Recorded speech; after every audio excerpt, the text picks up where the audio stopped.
hablar de un tema, creo yo, interesante. Y creo yo interesante porque cada vez hay más gente con este problema.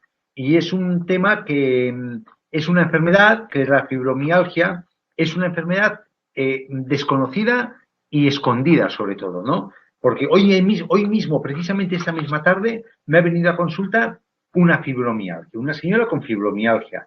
Y claro, las analíticas todo bien, las pruebas que yo le hago todo bien, una cara rusiente, esplendorosa, magnífica, agradable, simpática. Claro, eso la gente piensa que no estás mala o que no estás malo, ¿no? Entonces dicen, ¿esto qué es? Esto se está inventando las cosas que me dice, que no duermo, que tengo rigidez, que me duele todo. Digo, pues tienes una cara que es una envidia.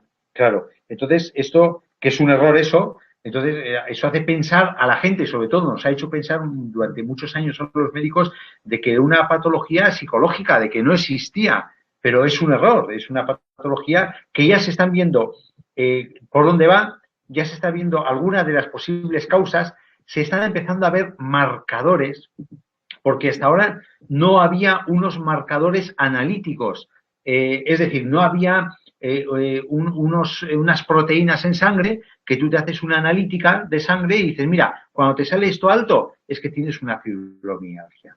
Entonces, hasta ahora no había. Ya se empiezan a ver algunos pequeños marcadores, ¿no? Entonces, bueno, vamos a ver ahora, no me quiero adelantar. Si en algún momento, por favor, se ve mal o se oye mal, pues decídmelo. Procuraré con el rabillo de ojo mirar al chat. Ya sabéis que no es lo mío, no es muy fuerte, pero intentaré. Pues fijaros, ya estamos en el webinario número 48. ¿Quién lo iba a decir? Llevamos 2 años y poco, y unas 2 años y 2 semanas. Ya tenemos la fiesta del verano encima. Este sábado, sabadete, fiesta del verano veranete. A ver qué tal. Años 20, Charleston, en fin, nos veremos allí, a ver si podéis hacer la mayor parte de vosotros por acercaros y disfrutamos, aunque sea de una tarde-noche en condiciones, ¿no?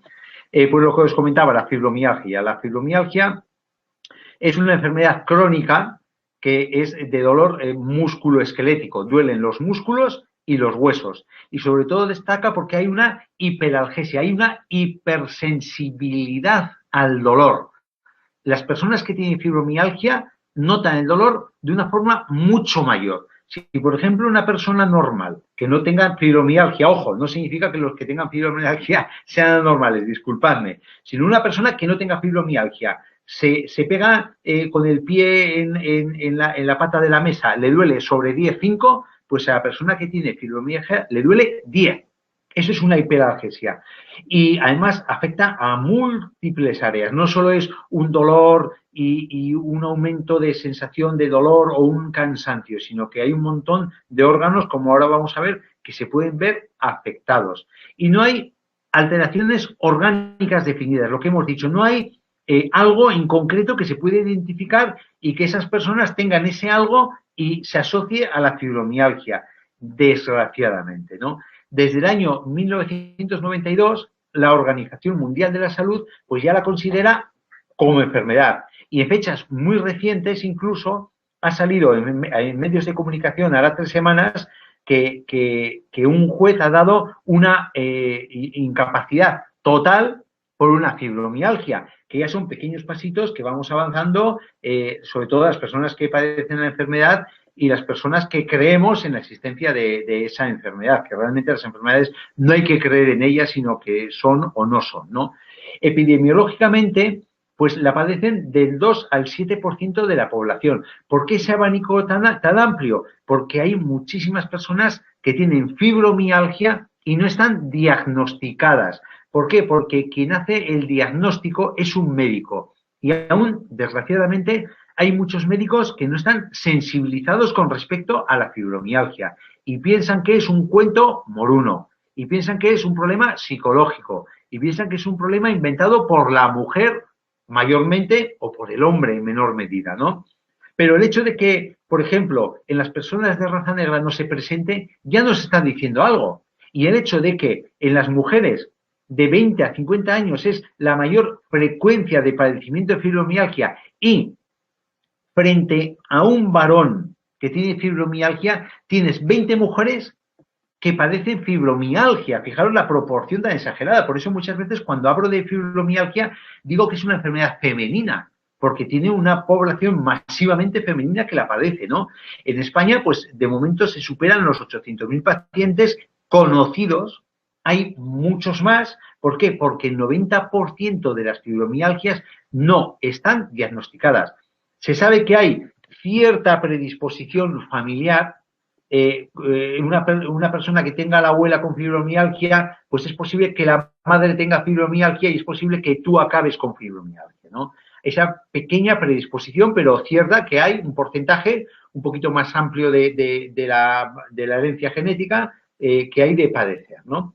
Y en niños se está empezando a ver ya fibromialgias, desgraciadamente, pero en los niños es muy difícil identificarlas. Lo mismo que, por ejemplo, una depresión es muy difícil identificar en los niños. De hecho, una de las principales causas de muerte en niños, ¿sabéis cuál es? En adolescentes, el suicidio.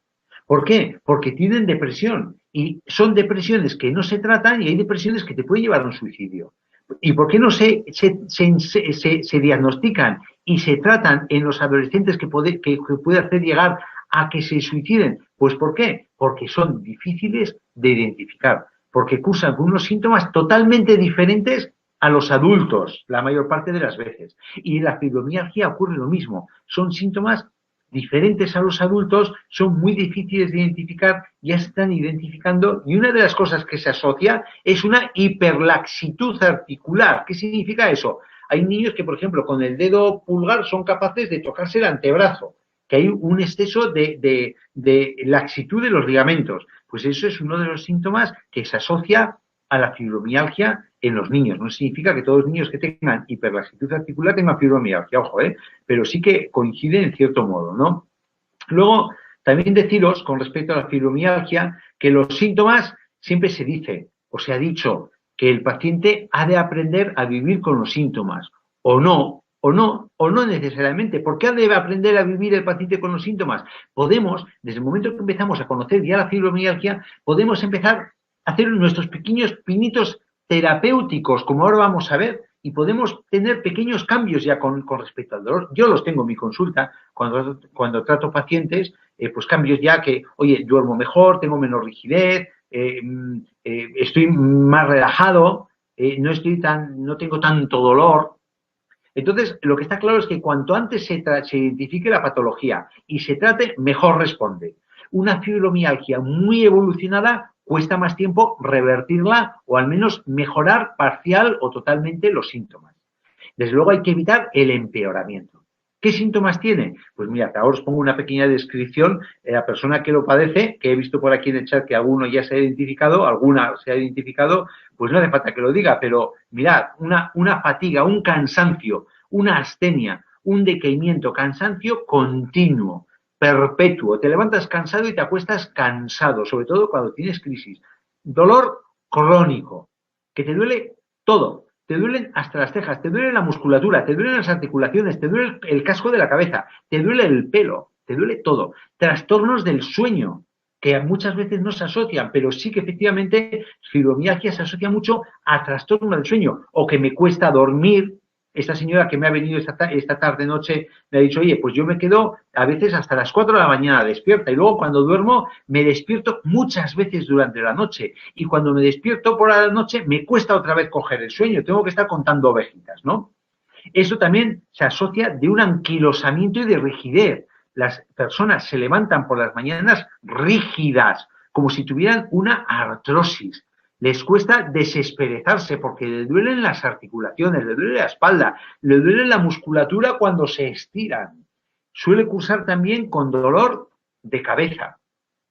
También va acompañada de dolores, se llama técnicamente costocondralgia, que es dolor del tórax, del pecho, donde se une la costilla al cartílago que une al centro del pecho, al esternón, ¿no? Esta es una zona del pecho cuando tocas en las fibromialgias, es muy dolorosa. También hay personas que cursan con vejiga irritable, es decir, tiene muchos síntomas la vejiga irritable, pero es una vejiga que se llena con mucha facilidad y siempre estás vaciando la vejiga.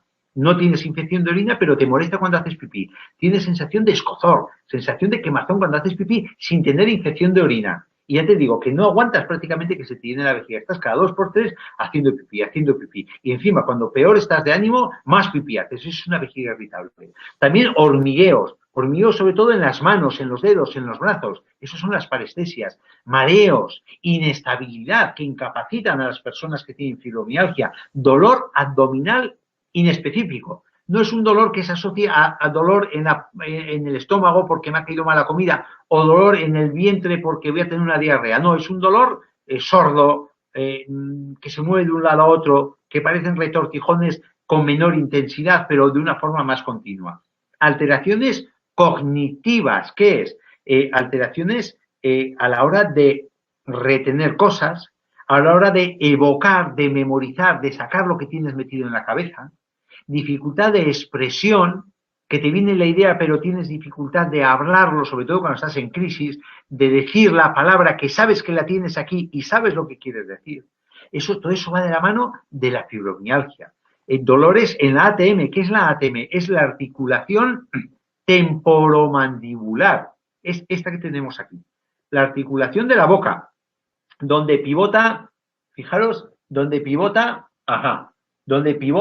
la mandíbula para hacer el proceso de la masticación y para hablar. Esta articulación es muy latosa, es muy dolorosa y es muy delicada. Entonces, estos pacientes tienen tal tensión muscular en esta zona que señalo, en el masetéreo, este músculo, y en la zona del temporal, tienen tal tensión que tienen agarrotada la mandíbula, estas criaturas. Entonces, sufren mucho esta articulación y se deteriora. Y que sepáis, es muy delicada y para esta articulación no hay recambio. Por eso la importancia de las férulas que ponen muchos odontólogos u odontólogas cuando se ve que gastan la corona de los dientes, porque lo siguiente a gastar la corona es que tú te estropees esta articulación. Ya te digo que la utilizamos mucho para hablar, la utilizamos mucho para comer, y como se te estropee, a comer con pajita y a hablar con signos.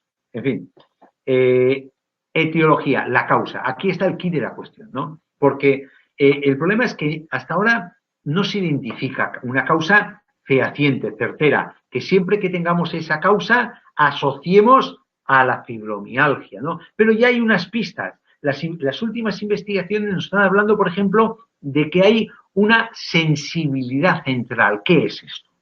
Cuando hablo de sensibilidad central, me refiero a cómo percibe nuestro ordenador central, nuestra cabeza, cómo percibe los estímulos que le llegan del exterior, ¿no?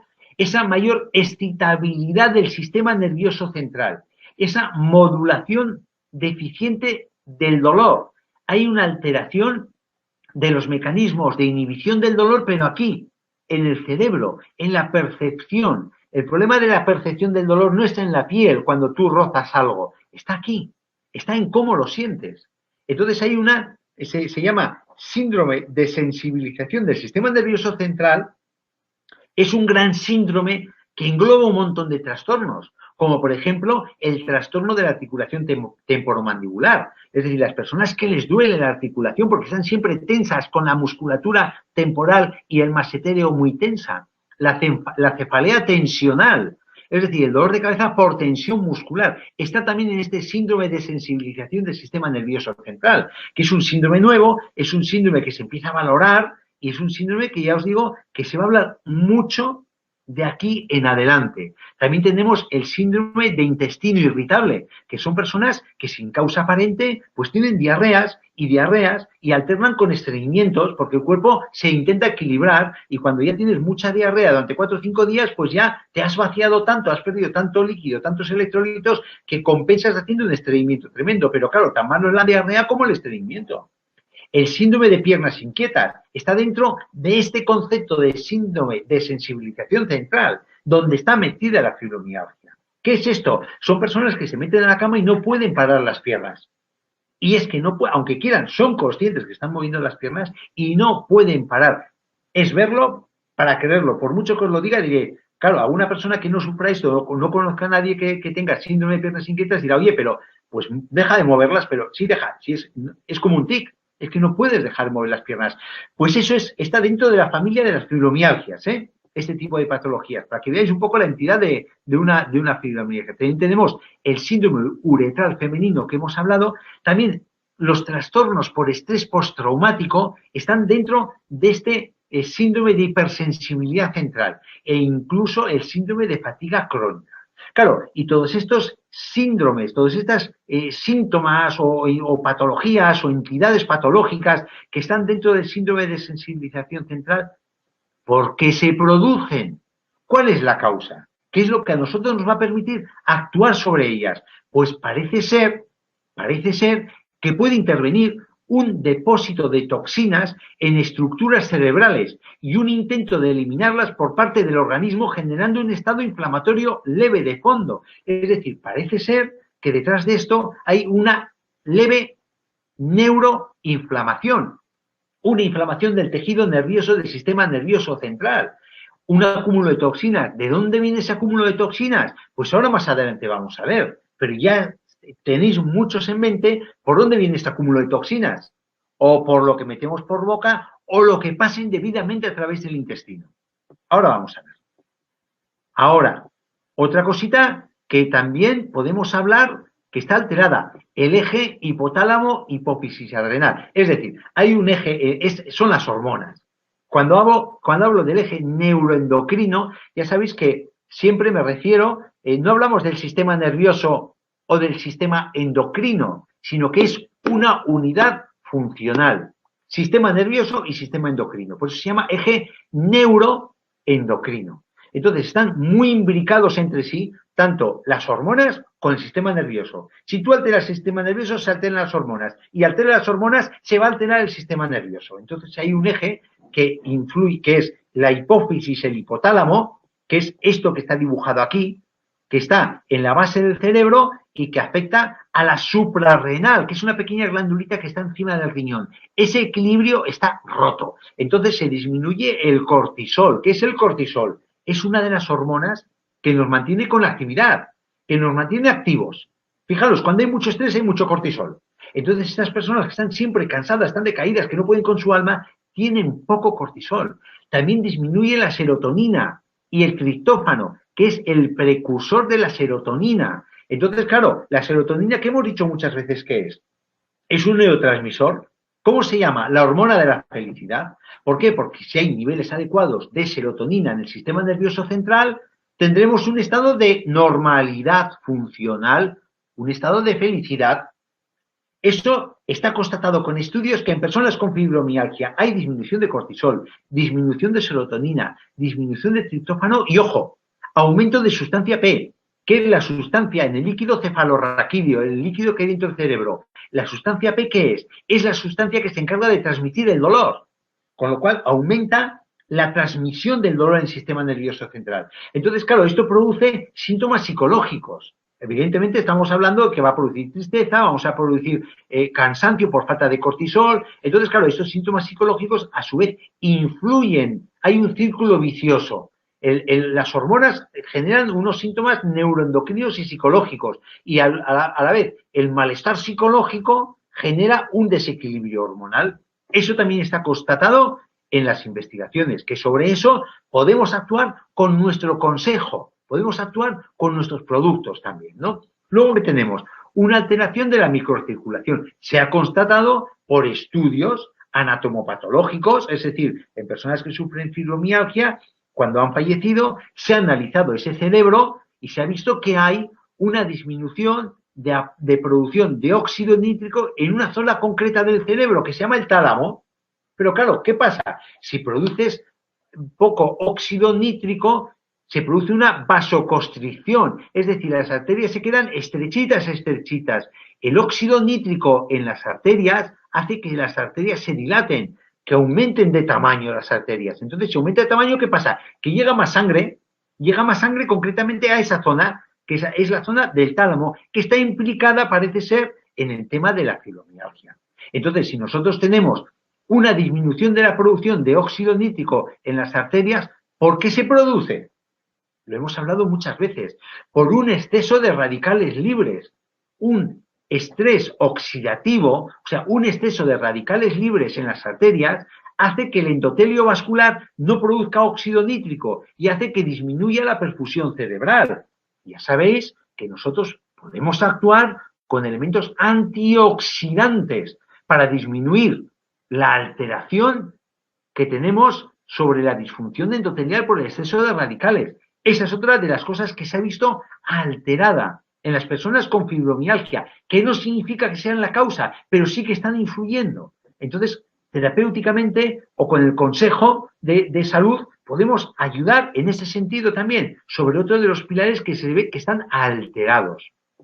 Otro elemento que nos hablan de los estudios son los factores psiquiátricos, lo que hemos hablado antes, ¿no? Cuando hemos dicho el eje neuroendocrino. Hay un aumento de la ansiedad, hay un sueño no reparador porque no descansas, te levantas apaleado, te levantas cansado, aumenta la situación de depresión, de desánimo. Entonces, ¿qué es antes ahí? ¿El huevo o la gallina? ¿Qué es antes? ¿La depresión, la ansiedad y que no duermes? ¿O eso es consecuencia del estado de la enfermedad de la fibromialgia?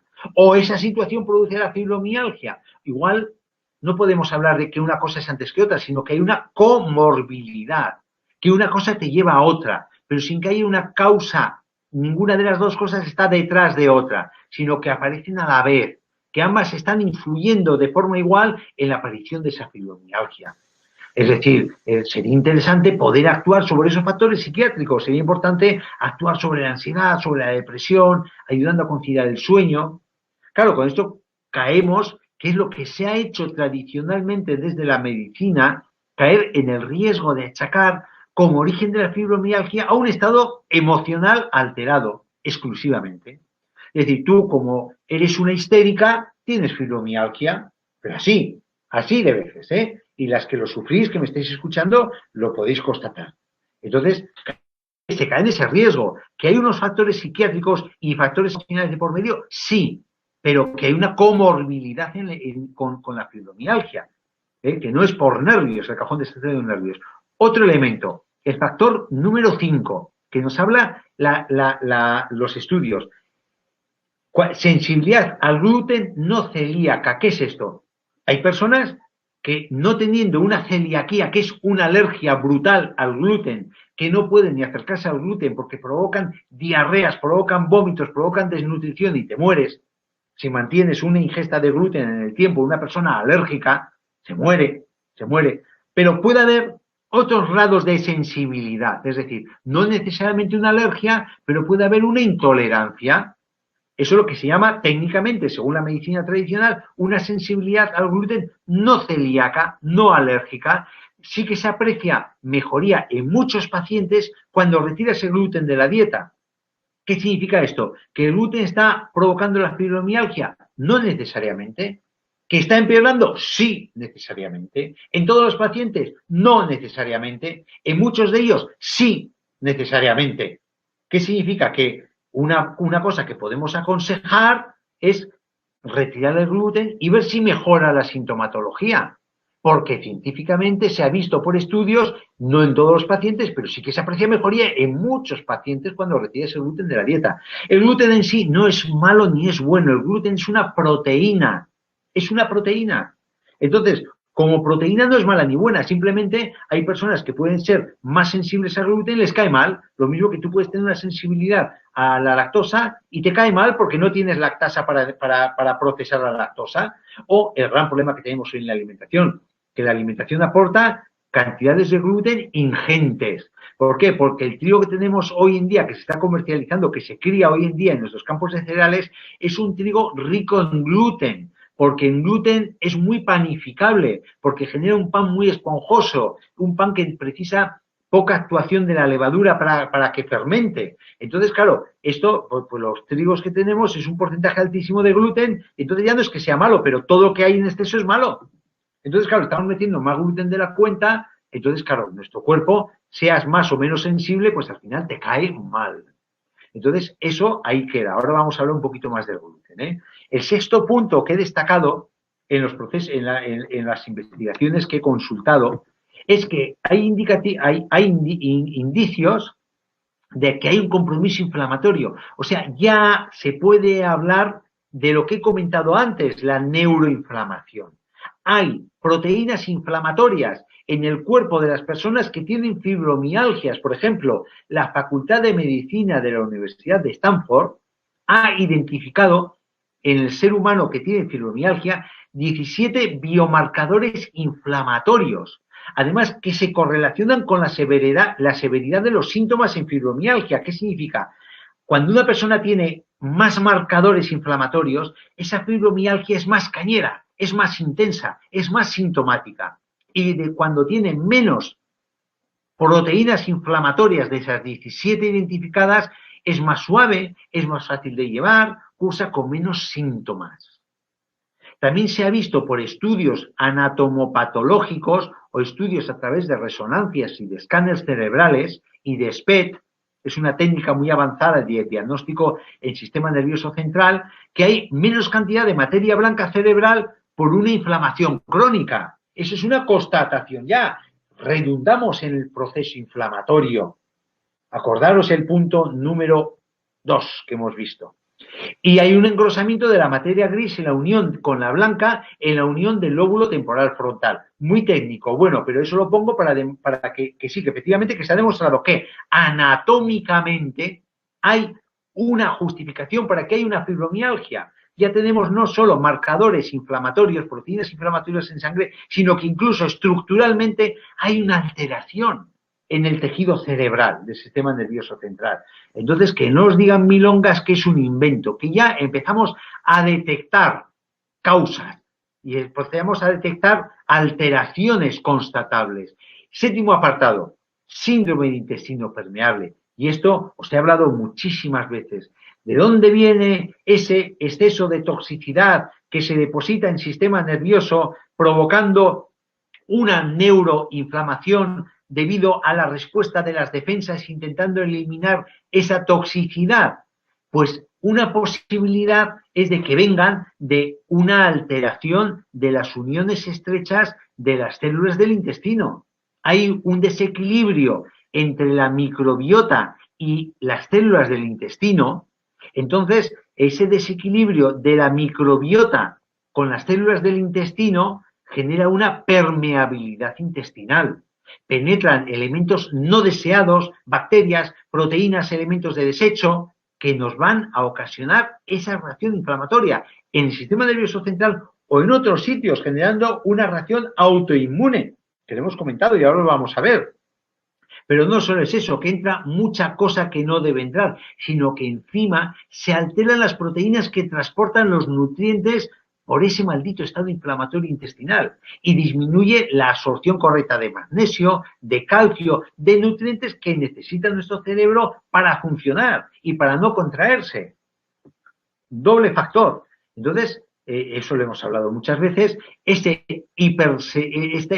permeabilidad intestinal acentuada puede ser ocasionada por el desequilibrio con la flora intestinal, por una disbiosis, una alteración de la flora intestinal ocasionada por la toma de antibióticos, la toma de antiinflamatorios, por una gastroenteritis accidental, por un abuso de alcohol, por presencia de parásitos en heces, oxiuros, lombrices, por bacterias patógenas, una salmonela, un clostridium difícil, productos químicos que metemos muchos en la alimentación, colorantes, conservantes, los famosos E120, E340, corticoides, bebidas ácidas, el gluten también, que ahora vamos a decir cómo, provoca un aumento de permeabilidad intestinal por las toxinas medioambientales, como vimos en la última presencial, por el consumo excesivo de azúcar, o sea que hay muchísimas causas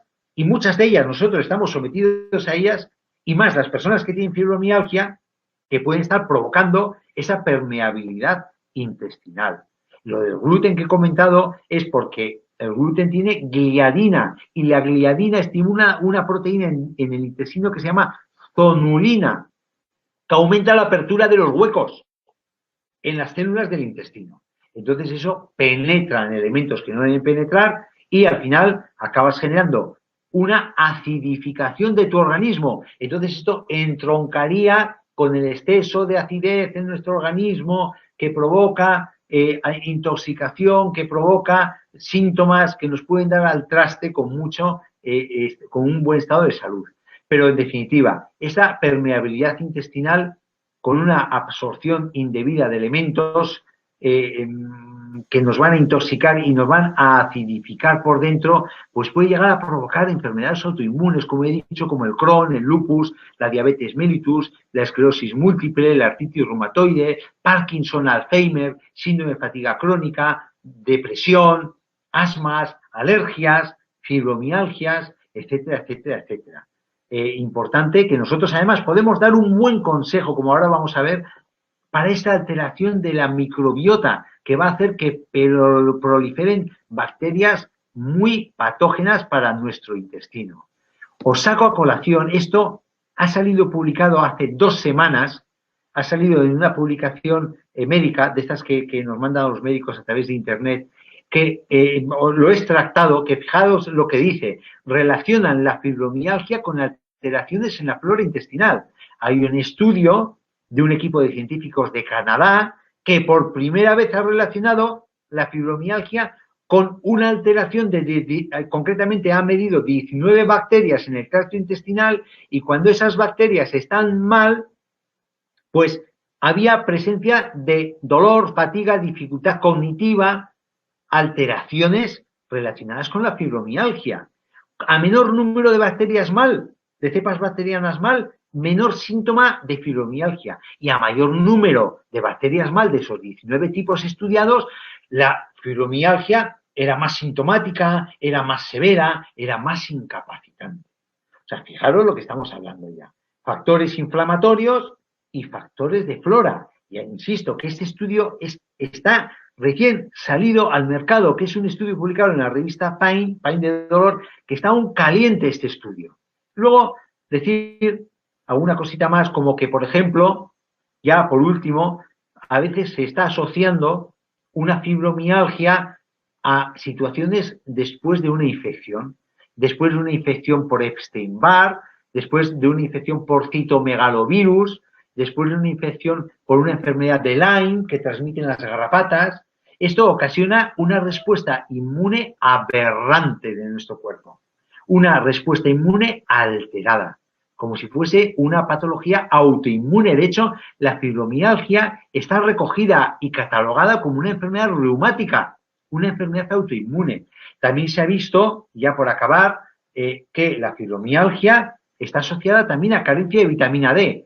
No significa que todas las deficiencias de vitamina D tengan fibromialgia, pero sí que muchísimas fibromialgias van, la mayor parte de ellas, con una carencia de vitamina D, o sea que algo tendrá que ver. No se sabe cómo, no se sabe por qué, pero sí que se sabe de esta asociación que es muy fácil corregir con un aporte correcto de vitamina D o por una exposición solar con cabeza correcta, adecuada, no excesiva de nuestra piel al sol en verano, en horas que podemos exponernos. O simplemente una cosa tan sencilla como tomar nuestro VitaActive o seguir las recomendaciones del médico cabecera cuando nos recomienda un aporte de vitamina D. Y luego, por último, una curiosidad que también se asocia en hipersensibilidad al níquel, personas con fibromialgia. Bueno, eso ya lo pongo como curiosidad. El diagnóstico de la fibromialgia, como lo tienes que hacer por síntomas. Los médicos nos guiamos de la sintomatología, ¿no? De la exploración, de una buena exploración y sobre todo excluyendo otros factores que pueden dar síntomas parecidos a la fibromialgia, hacemos las pruebas, vemos que no son, entonces por descarte acabas en la posibilidad de que sea una fibromialgia. Claro, porque aún no tenemos, que dentro de poco lo tendremos, unos marcadores químicos biológicos en sangre que nos hagan pensar que cuando aparecen tenemos sí o sí una fibromialgia. Llegará y no va a tardar mucho. Entonces, el criterio que seguimos los médicos para diagnosticar una fibromialgia es un dolor generalizado de más de 3 meses de evolución. Y luego hay 18 puntos dolorosos a la presión, como son los que os señalo en el organigrama, en el dibujo. Son estos puntos, son 18 puntos, 9 en la parte anterior de la criatura y otros 8, 9 en la parte posterior, y si están presentes esos puntos, a mayor porcentaje de puntos presentes y mayor dolor cuando tú tocas esos puntos, pues es expresión de mayor probabilidad y mayor intensidad en el padecimiento y en el sufrimiento de la fibromialgia, ¿no? ¿Qué posibilidades terapéuticas tenemos con la fibromialgia? Pues la verdad es que el tratamiento es muy escaso. El tratamiento alopático, el del médico, el que nosotros ofrecemos en atención primaria a los médicos clásicos, escolásticos, el tratamiento de siempre, pues ¿qué ofrecemos? Ofrecemos analgésicos tipo tramadol, tipo paracetamol. Está muy limitado. El efecto de los analgésicos es muy limitado. ¿Por qué? Porque el paracetamol se nos queda corto. El nolotil, pues tiene el efecto secundario de la granulocitosis, que es que te mueres porque desaparecen las defensas de tu cuerpo. Y de hecho está aconsejado en mayores de 65 años no dar metamizol. A raíz del año pasado murieron varios turistas ingleses por tomar metamizol, que es el nolotil. El tramadol es un derivado opiáceo. Entonces, claro, el problema del tramadol es que sí que es efectivo, pero te coloca, produce náuseas, produce vómitos, como si estuvieses tomándote opio. Igual es porque es un derivado opiáceo. Unas personas lo toleran más, otras personas lo toleran menos. Antiinflamatorios, pocos resultados. La verdad es que prácticamente ninguno. Benzodiazepinas, sí, más o menos te pueden funcionar, pero cuidado, porque generan tolerancia, es decir, cada vez necesitas más para el mismo resultado, y generan dependencia, que te enganchas a ellas y luego a ver cómo rayos las quitas, ni a patadas ni con agua caliente. Relajantes musculares, sí, es una posibilidad, es un tratamiento sintomático que ahí está, como la ciclobenzaprina, que es un relajante muscular. En fibromialgia, mucha tensión muscular. Anticonvulsivos se están utilizando ahora mismo a nivel del sistema nervioso central. ¿Por qué? Porque baja la hiperexcitabilidad del sistema nervioso central. La gabapentina, la pregabalina, es un resultado sintomático, la famosa lírica, ¿no? Para que me entendáis. En unas personas va bien, en otras personas no va bien, unas personas producen más sedación, otras producen menos sedación, ahí está. Sabiendo que es un tratamiento fuerte y sintomático, se puede utilizar siempre y cuando tú puedas, no te dé efectos secundarios. Antidepresivos, hombre, bien, ahí están. En unas personas va bien, en otras personas no hace nada, corrige el síntoma y menos de una piedra. Otros, como son los corticoides, los opioides, en la terapia psicológica ayuda, terapias tipo mindfulness, terapias de relajación, el yoga, la meditación, el autocontrol, el control mental de Dr. Silva, esas pueden ayudar bastante para controlar la sintomatología, para hacerla desaparecer de tu aura visible. La terapia física, el ejercicio es de las pocas terapias que se ha constatado desde el tratamiento clásico que hecho con regularidad que mejora la sintomatología y es de lo más indicado porque es el tratamiento que menos problemas te va a dar. Luego yo os voy a hablar, evidentemente, del tratamiento integrativo. ¿Qué podemos ofrecer los médicos integrativos? ¿Qué podemos ofrecer los médicos que trabajamos con la medicina alopática y la medicina complementaria también, no como excluyente, sino integrada toda, con el objetivo de ayudar al paciente? Evidentemente, una de las cosas que aconsejamos es el tema de la actividad física. No significa una persona que tenga fibromialgia que no pueda hacer ejercicio. Debe hacer ejercicio. Puede hacer esfuerzo, sí, y además de alta intensidad. El problema de esas personas es que no pueden hacer ejercicio mantenido en el tiempo. Se agota la musculatura. Se cansa la musculatura. Acordaros lo que os estoy diciendo. Se cansa la musculatura cuando tenemos un esfuerzo mantenido en el tiempo. ¿Qué tenemos nosotros? ¿Qué consejo damos para hacer eso? ¿Qué recomendamos? La Q10. ¿Dónde está la Q10? En MindMaster. Ahora vamos a entrar. Evitar preocupaciones emocionales. Claro, hemos visto el campo emocional, entonces, o bien saberlas canalizar a través de terapias complementarias, como puede ser lo que he dicho, un yoga nidra, el yoga, la meditación, el control mental, el autocontrol, el mindfulness, llámalo como quieras, saber separar de ti las emociones, verlas desde la barrera, ayuda muchísimo en la fibromialgia. La fitoterapia, orientada a disminuir la actividad del sistema nociceptivo, orientada a bajar la hipersensibilidad, el ejercicio físico regularmente y de forma moderada, adaptada a lo que pueda la persona, depuración, eliminará interferencias funcionales. La depuración es muy importante, el concepto de depuración. El concepto de eliminar residuos que igual están provocando una neuroinflamación, no solo no meterlos, sino eliminarlos. La alimentación me parece capital, una alimentación de corte alcalino y de corte depurativo, la importancia del agua alcalina, la importancia del no gluten en la alimentación, la importancia de, bajo mi consejo, el eliminar los lácteos inicialmente, la carne roja también, en esos pacientes suelo aconsejar, ¿no? Y luego, ¿qué tenemos nosotros que nos pueden ayudar como complemento a esto, ¿no? Los ácidos grasos poliinsaturados omega 3. ¿Por qué? Porque intervienen en el sistema nervioso que está afectado a nivel funcional y a nivel estructural, pero luego es que además actúan modulando el proceso antiinflamatorio, porque son unos antiinflamatorios. Y encima modulan la respuesta de los leucocitos, con lo cual es que tenemos todo con el omega 3, antiinflamatorio, modulan la respuesta leucocitaria,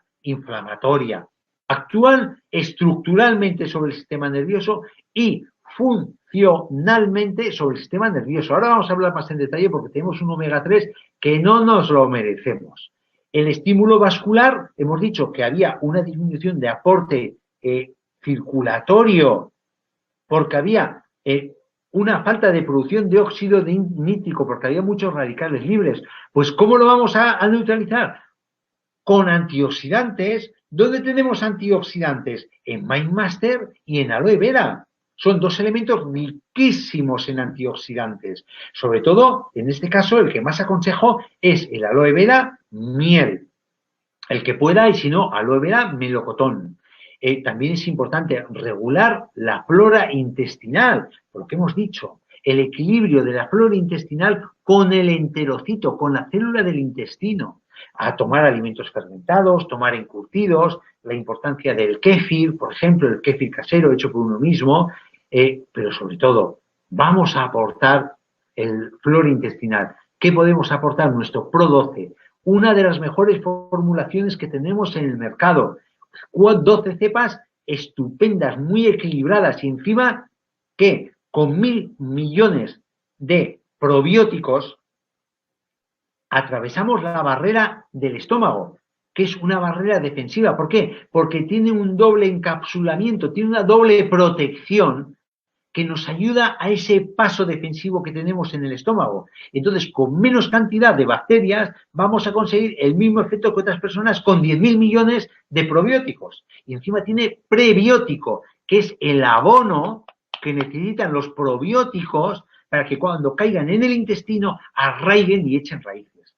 También el aumento de consumo de la fibra por su acción prebiótica. No probiótica, aquí me he confundido, os pido disculpas, es la acción prebiótica. Y tenemos una fibra que hablaremos en el próximo webinario, que es una fibra, además que está muy de moda, que es el Fiber Boost.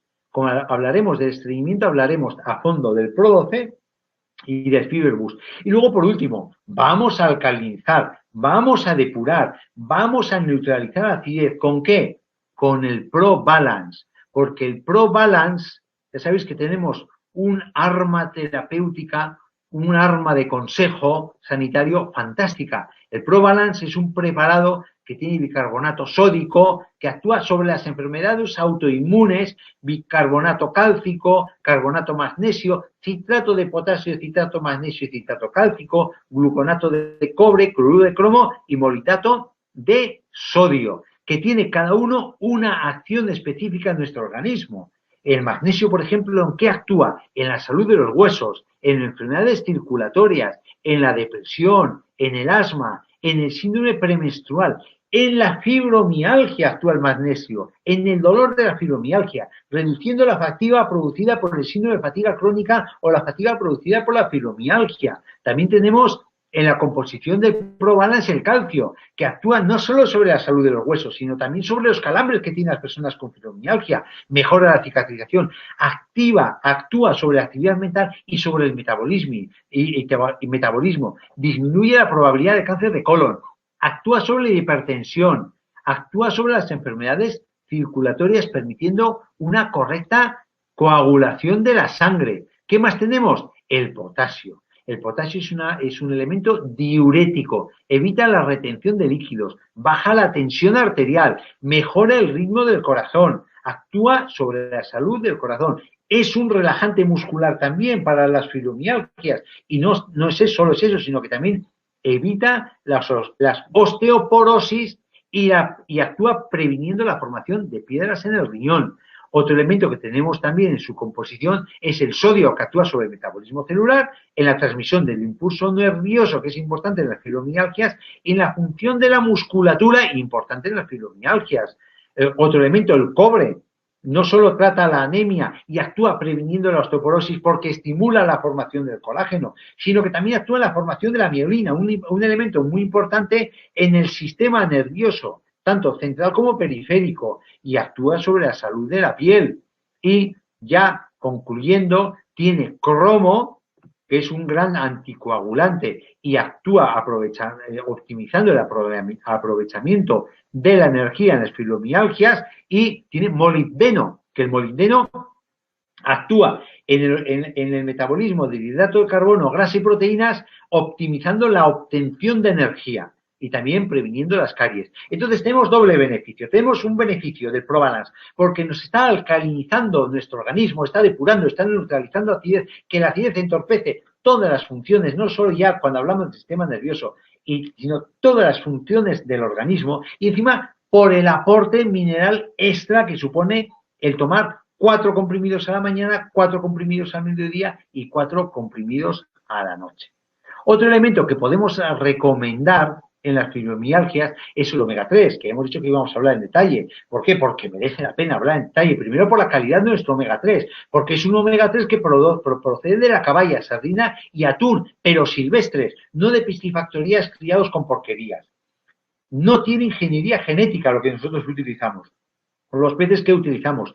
Pero además no solo es eso, no esquilmamos los mares. Nuestro proveedor no esquilma los mares para sacar el omega 3, sino que viene de una pesca sostenible que lo acredita el certificado Amigos del Mar. Pero no es un certificado cualquiera, es un certificado que depende de la OMS, de la Organización Mundial de la Salud, que lo da la FAO, y cuando cumple la persona que quiere tenerlo todas las directrices del sello ecológico de pesca de acuicultura marina, que lo da la Organización Mundial de la Salud. Es un gran sello de calidad con respecto al omega 3 que nosotros estamos aportando. Tiene omega 6 también para balancear, pero el onagra, proveniente del onagra, tiene betaglucanos y sobre todo omega 3. 210 miligramos de EPA y 140 miligramos de DHA. Una cantidad no nada despreciable, dependiendo qué patología. Recomendamos entre 1 y 3 comprimidos al día del omega 3.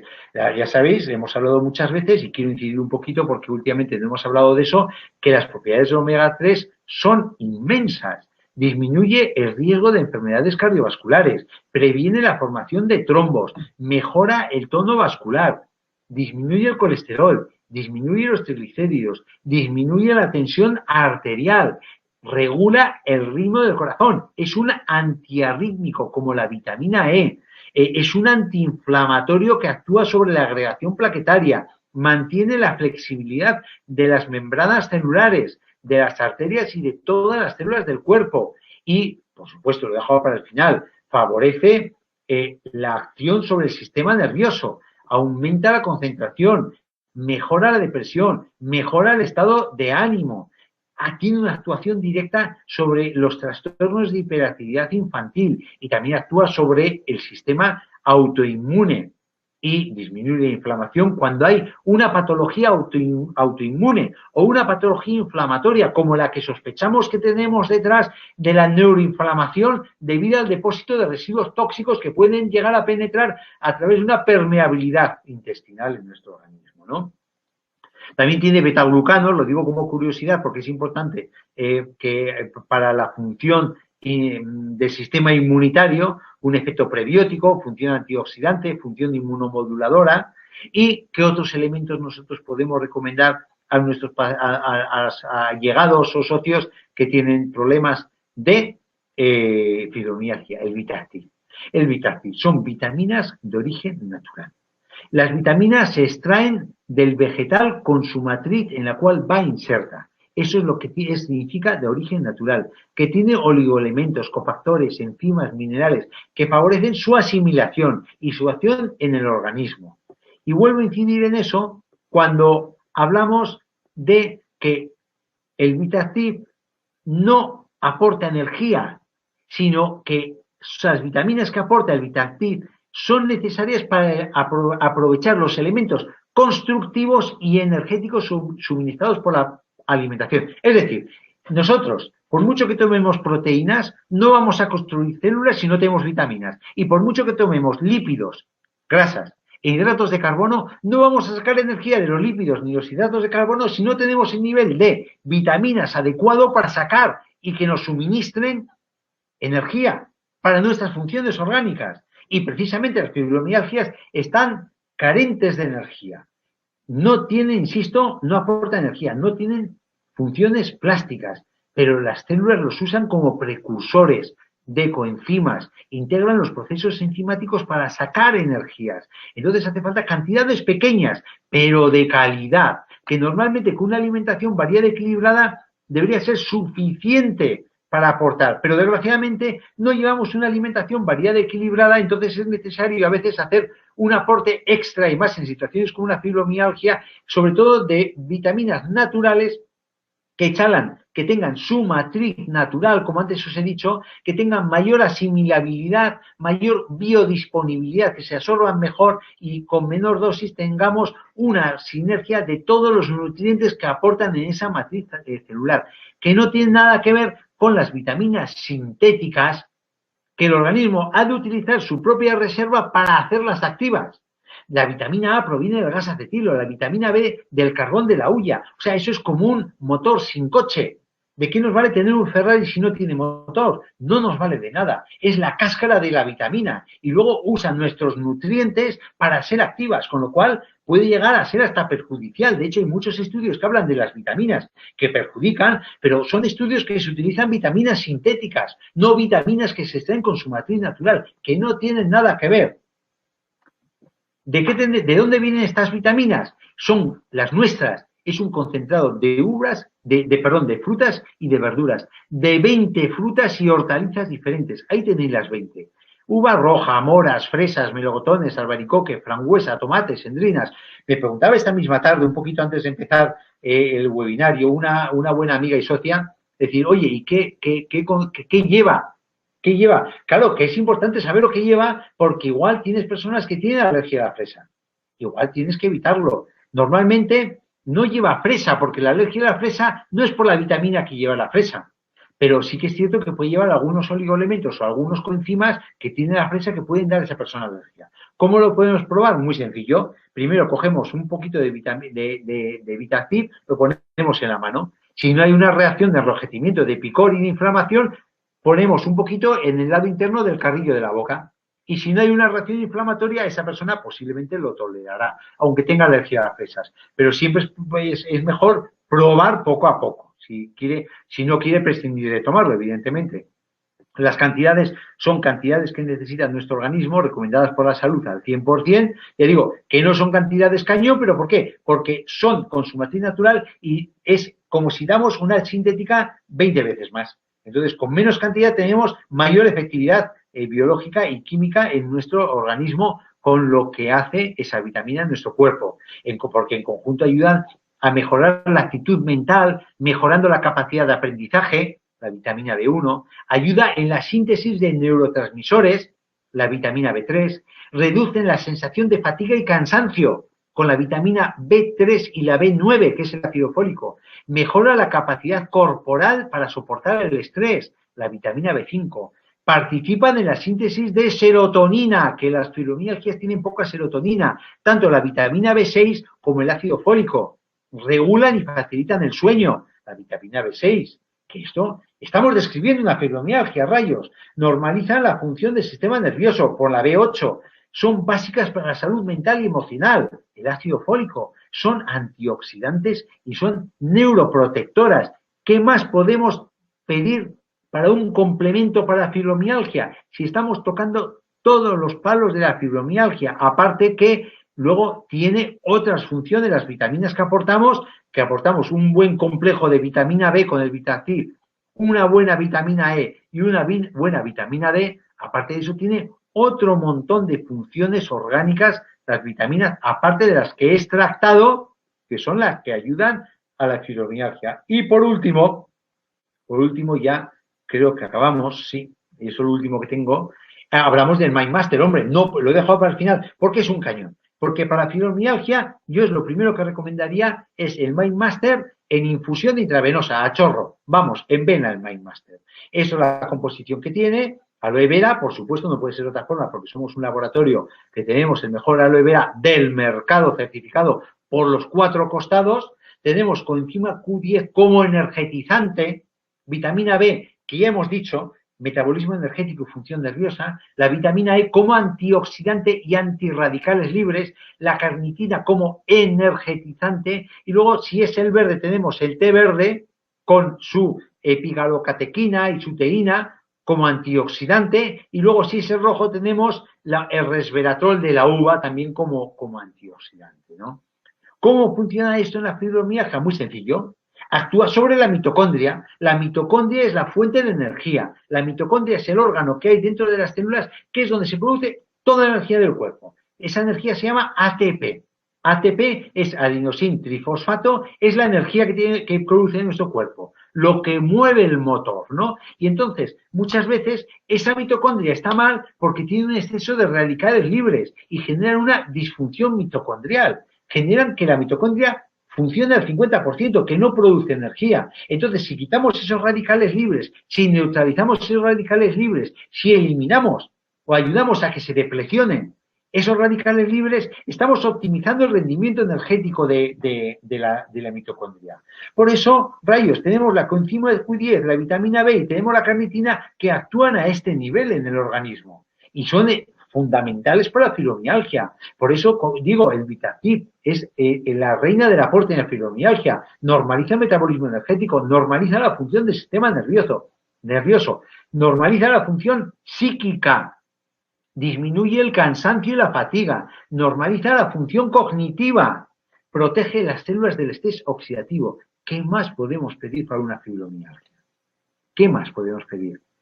La coenzima Q10, uno de los antioxidantes más potentes, actúa, como he dicho, sobre neutralizando la acidez que actúa alterando la producción energética en la membrana de la mitocondria, y también incluso ayuda a regular la tensión arterial, actúa sobre la insuficiencia cardíaca, etcétera, etcétera, etcétera. Y, por supuesto, la carnitina y la vitamina E, que también tiene otras funciones adicionales, aparte de la función energética sobre la mitocondria, que siempre son interesantes tener en cuenta, ya no solo la acción sobre la fibromialgia, sino la protección cardíaca, la oxidación del colesterol, la lesión arterial, etcétera, etcétera, etcétera.